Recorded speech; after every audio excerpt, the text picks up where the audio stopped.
moto, on a fait une bonne balade en moto. Maintenant, on va pouvoir aller attaquer le troisième volet de la construction de la moto.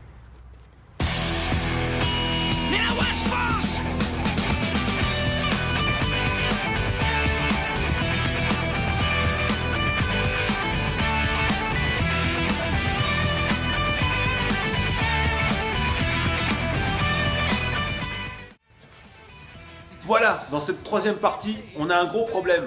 Le cadre est fantastique, mais avec un bac à huile plein, on ne sait pas où mettre la batterie. Il va falloir qu'on trouve une solution. Le problème, c'est qu'on a un 2,4 litres à démarrer. Donc il faut une énorme batterie. Je sais pas, on va la mettre, on va essayer de trouver de la place. On a un petit problème. On a monté la boîte de vitesse avec le démarreur et on se rend compte qu'on n'a aucune place pour mettre la batterie. Et pour un 2,4 litres, il nous faut une belle batterie bien puissante. Pour commencer, j'ai fabriqué un bac à batterie en tôle de 3 mm. Donc c'est du costaud, avec son couvercle. Et à l'intérieur, on a un cylindre bloc et le passage des câbles. Maintenant, on va découper l'axe de bras oscillant et le fixer au bac à batterie. Mais d'abord, on va renforcer le bac avec du plat de 8 mm.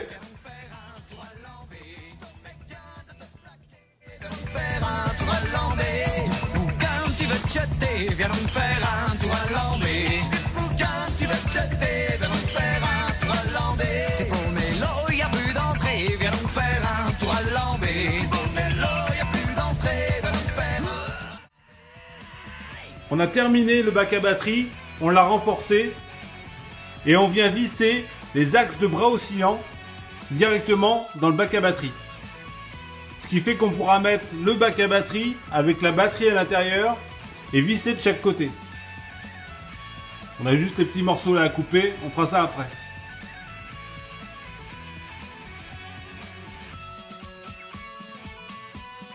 Et on a même prévu un renfort qui sera pris sur le support de boîte de vitesse. De façon à supporter le poids de cette batterie.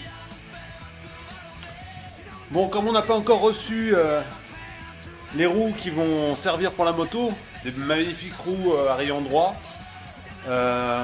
j'ai Christophe, un de mes clients, qui m'a prêté sa roue en 280, qui va nous servir pour faire le gabarit pour le garde-boue arrière. Donc je remercie Christophe, qui a un super projet ici.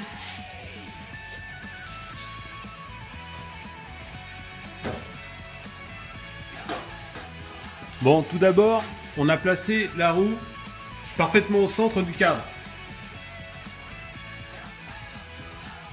Et ensuite, on a mis en appui le bras oscillant sur sa butée. Donc comme ça, elle est vraiment au point le plus bas. On a acheté un garde-boue chez Zodiac. C'est un très beau garde-boue qui va correspondre à la forme qu'on veut lui donner. Sauf que là, on va le couper dans tous les sens. Pour faire une bonne mise en place, il faut qu'on calcule la longueur de la courroie. Donc ça, c'est une formule de calcul.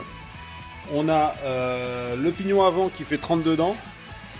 On a un entraxe aujourd'hui qu'il faut qu'on détermine, qui va nous servir à bien placer la roue pour passer notre garde-boue, pour faire le traçage du garde-boue. Et on sait qu'on va mettre une couronne de 65 dents. Parce qu'avec un moteur de 2,4 litres, il faut quand même que ça tire assez long. Sinon, on va avoir une moto qui va vraiment dans les tours et qui va pas être agréable à conduire. La distance entre nos deux axes étant de 600 mm, dans la formule, on va multiplier 600 mm par 2, ça fait 1200, on divise par 13,8, ça nous fait environ 87 dents. Plus, donc on a les 32 dents ici, 65 à l'arrière, ce qui nous fait un total de 97, et on le divise par 2, ça nous fait 48,5 dents. Si on additionne les premières 87 et les 48,5 dents, ça nous fait 135 dents 50. Donc, on va arrondir à 135 ou 136. Pour mon cas, je vais choisir 136. C'est-à-dire qu'on va reculer un petit peu l'axe, puisqu'on va être à 603 mm. Ouais, c'est un peu chiant, faut avoir suivi à l'école. Ça, c'est pas terrible.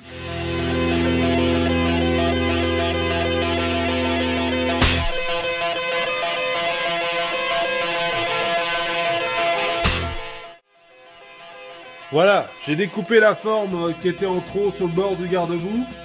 Et en fait, ce que je vais faire, c'est que je vais reporter cette pièce-là de l'autre côté pour que tout soit symétrique.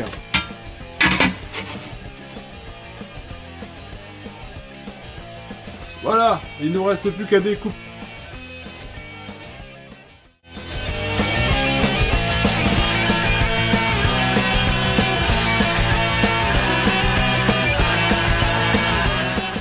Le garde-boue était trop large, alors je l'ai coupé en deux et on va ressouder tout ça pour en faire un seul.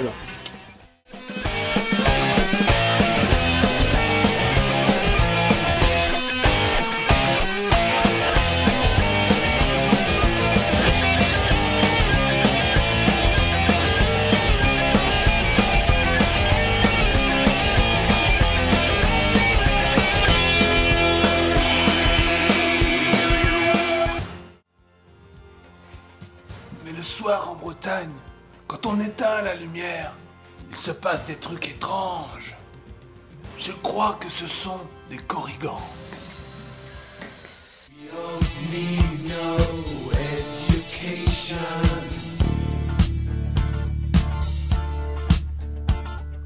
We don't need no thought control.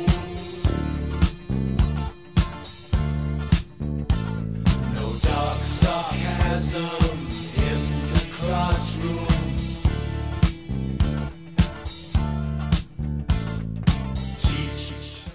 On a bien bossé. Maintenant, on va aller se reposer. Mais on se retrouve bientôt pour la suite de cette construction. Et n'oubliez pas, cette moto est à vendre.